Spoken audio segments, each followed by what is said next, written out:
బేసిక్‌గా చెప్పాలంటే ప్లాన్ ప్రకారం అమరావతి పూర్తయితే వరల్డ్‌లోనే టాప్ సిటీస్‌లో ఖచ్చితంగా అమరావతి ఉంటుంది. ఓకే. ఇదంతా బాగానే ఉంది. కానీ అమరావతికి కావాల్సిన బడ్జెట్ ఎక్కడి నుండి వస్తుంది? ఇదేమి ఆషామాషా విషయం కాదు. అసలు అమరావతి కట్టడం సాధ్యమేనా? ఒకవేళ కట్టడం సాధ్యమైతే ఎన్నేళ్లు పడుతుంది?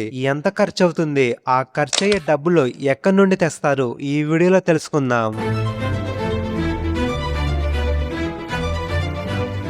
జూన్ 2, 2014 సమైకాంధ్రప్రదేశ్ 2 పార్ట్స్ గా విడిపోయిన రోజు. ఏపీ రీఆర్గనైజేషన్ 2014 యాక్ట్ ప్రకారం ఆంధ్ర తెలంగాణకి 10 ఏళ్ల పాటు హైదరాబాదే కామన్ క్యాపిటల్ గా ఉండింది. ఇప్పుడు ఆంధ్రప్రదేశ్ కి తెలంగాణ లాగా వెల్ ఎస్టాబ్లిష్డ్ క్యాపిటల్ లేదు. ఆంధ్రప్రదేశ్ క్రియేట్ అయిన తర్వాత ద ఫస్ట్ గవర్నమెంట్ అమరావతి అనే ప్లేస్ ని క్యాపిటల్ గా స్క్రాచ్ నుండి డెవలప్ చేస్తామని డిక్లేర్ చేసింది. డిక్లేర్ చేయడమే కాదు, దాని వైపు పనులు చేయడం కూడా స్టార్ట్ చేసింది. అమరావతిది ఘనంగా పూజలు కూడా స్టార్ట్ చేశారు.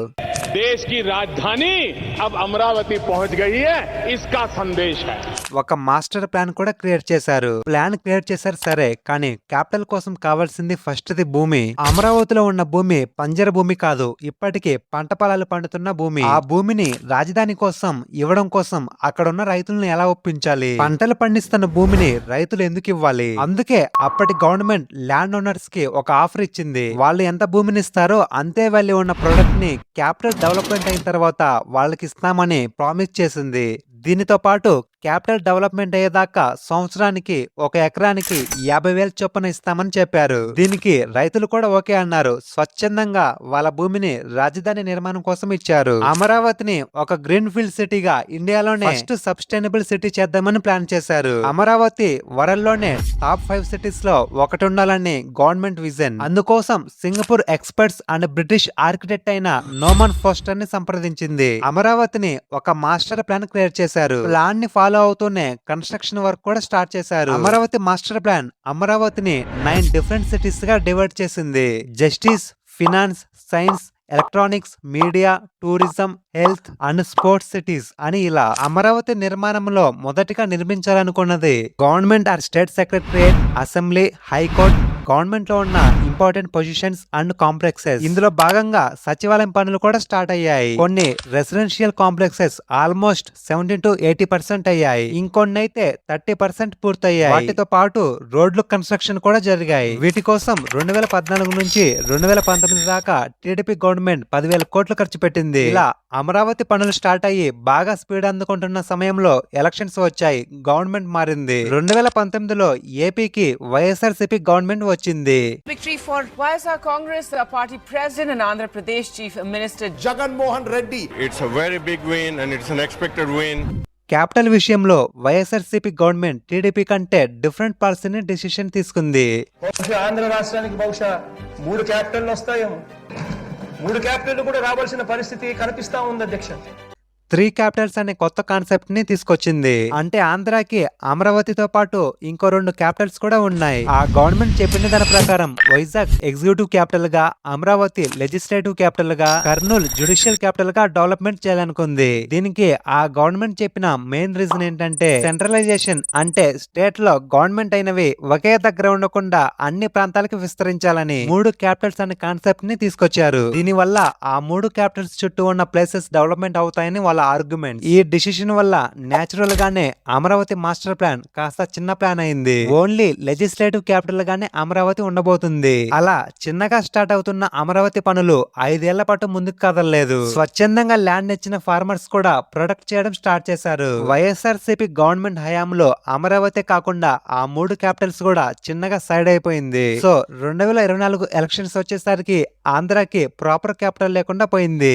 2024 ఎలక్షన్స్ లో మళ్ళీ గవర్నమెంట్ మారింది. మళ్ళీ టీడీపీ గవర్నమెంటే వచ్చింది. టీడీపీ గవర్నమెంట్ మళ్ళీ అమరావతి మన క్యాపిటల్ అని డిక్లేర్ చేసింది. పాత ప్లాన్ ప్రకారమే అమరావతిని కట్టబోతున్నామని డిక్లేర్ చేసింది. కానీ ప్రాబ్లం ఏంటంటే 2014లో అనుకున్న బడ్జెట్ కంటే 2024లో అనుకున్న బడ్జెట్ చాలా ఎక్కువైపోయింది. 5 years అండర్ కన్స్ట్రక్షన్ లో ఉన్న బిల్డింగ్స్ ఇప్పటి గవర్నమెంట్ మద్రాస్ ఐఐటి ఎక్స్పర్ట్స్ ని పిలిపించి ఎగ్జామ్ అని చేపించింది. క్వాలిటీ టెస్ట్ టెస్ట్ చేసిన తర్వాత వాళ్ళిప్పుడు వాటిని కొనసాగించవచ్చు అని చెప్పారు. దీనికోసం గవర్నమెంట్ కన్స్ట్రక్షన్ ని 3 ఫేసెస్ గా డివైడ్ చేసింది. ఫేజ్ 1 లో మధ్యలో ఆపేసిన సెక్రటరియట్, అసెంబ్లీ, హైకోర్టు ఇంకా గవర్నమెంట్ అఫీషియల్స్ కి సంబంధించిన రెసిడెన్షియల్ క్వార్టర్స్ ని 30 మంత్స్ అంటే 2027 కల్లా పూర్తి చేయాలని ప్లాన్ చేస్తున్నారు. ఫేజ్ 2 లో క్యాపిటల్ ని ఎయిర్పోర్ట్ కి కనెక్ట్ చేసి మెట్రో రైల్ ఇన్ఫ్రాస్ట్రక్చర్ ని డెవలప్మెంట్ చేయాలని ప్లాన్ చేస్తున్నారు. ఇంకా ఫేజ్ 3 లో మిగిలిన డెవలప్మెంట్ వర్క్స్ అన్నిటిని కంప్లీట్ చేయాలని ప్లాన్ చేస్తున్నారు. క్యాపిటల్ ని డిఫరెంట్ ప్లేసెస్ కి కనెక్ట్ చేస్తూ టోటల్ 320 కిలోమీటర్ల లెంత్ ఉండే హైవేని కడుతున్నారు. ఇవే కాకుండా 30% ప్లాన్ ని గ్రీనరీ అండ్ వాటర్ పార్క్స్ కోసం కేటాయిస్తున్నారు. ఇదే కాకుండా సిటీ మొత్తం foot paths and cycling paths ని ప్లాన్ చేస్తున్నారు. ప్లాన్ ప్రకారం అమరావతి పూర్తయితే వరల్డ్లోనే టాప్ సిటీస్ లో ఖచ్చితంగా అమరావతి ఉంటుంది. ఓకే, ఇదంతా బాగానే ఉంది, కానీ అమరావతికి కావాల్సిన బడ్జెట్ ఎక్కడి నుండి వస్తుంది? ఈ వీడియోలో చెప్పినట్లు అమరావతి డెవలప్మెంట్ కోసం డిఫరెంట్ ఇంటర్నేషనల్ ఆర్గనైజేషన్ నుంచి లోన్స్ తీసుకుంటున్నారు. World bank and Asian infrastructure invest bank నుంచి 15,000 కోట్ల లోన్ తీసుకున్నారు.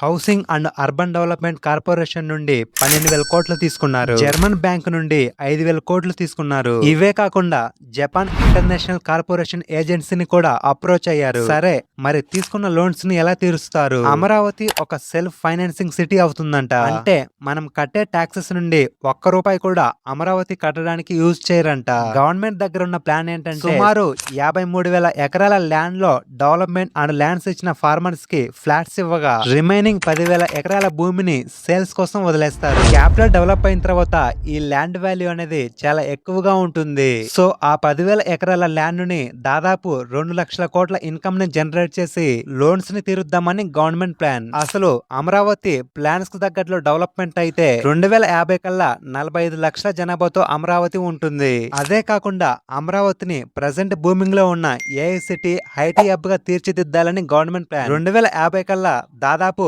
18 లక్షల జాబ్స్ ని అమరావతి జనరేట్ చేస్తుందని అంచనా. డెడికేటెడ్ గా చేస్తే అమరావతి డెవలప్మెంట్ అయ్యే పొటెన్షియల్ పుష్కలంగా ఉంది. అమరావతి ఎంత త్వరగా పూర్తవుతుందనేది, ఎంత ఫాస్ట్ గా వర్క్ ప్రోగ్రెస్ అవుతుందనేది దాన్ని బట్టి ఉంటుంది. మనం చూస్తున్నాంగా లాస్ట్ 10 to 15 ఇయర్స్ లోనే హైదరాబాద్, బెంగళూరు సిటీస్ ఎంత ఫాస్ట్ గా గ్రో అవుతున్నాయో. ఇన్ఫాక్ట్ హైదరాబాద్ బెంగళూరుని ఎలా దాటేస్తుందని. కానీ హైదరాబాద్, బెంగళూరు సిటీస్ కి తేడా ఏంటంటే బెంగళూరుకి, హైదరాబాద్ కి హిస్టారికల్ అడ్వాంటేజెస్ ఉన్నాయి. కానీ అమరావతి ఒక నార్మల్ ల్యాండ్, స్క్రాచ్ నుండి డెవలప్మెంట్ స్టార్ట్ చేయాలి. అందుకే అమరావతి ఎప్పటికీ పూర్తవుతుందని పెద్ద క్వశ్చన్. ఆంధ్రప్రదేశ్ సీఎం చంద్రబాబు గారు చెప్పిన ప్రకారం అయితే అమరావతి ఆంధ్రాకి క్యాపిటల్ మాత్రమే కాదు, ఇండియాకి ఒక ప్రైడ్ గా అవుతుందని అంటున్నారు. అమరావతిలో లేనిదంటూ ఉండదని చెప్తున్నారు. అమరావతి లాంటి సిటీ ఇండియాలోనే లేదు, అమరావతి ఇండియాకి అవసరం అంటున్నారు. చంద్రబాబు గారు విజన్ గురించి మీరేమనుకుంటున్నారో కింద కామెంట్ చేయండి.